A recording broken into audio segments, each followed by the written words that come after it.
Hello bos, selamat petang saya Mr. Pang. Hari ni kita kedai pun ada yang masuk ini kereta Honda Accord tahun 2005 2.4 punya. 2.4 punya auto. Harga cuma jual 7,800 lah. 7,800. Enjin semua masih cun lagi lah.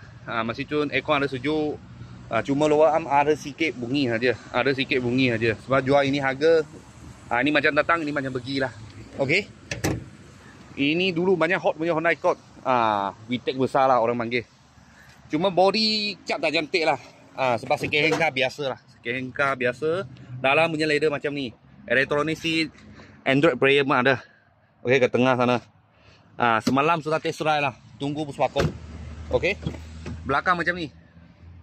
Okey. Lepas tu dia bentuk belakang kira okey lagi. Cuma depan lower sangat. Lower sangat selalu kena bumper depan. Nanti lama-lama sudah jatuh mah bumper. Nampak sini. Lower sangat. Okey.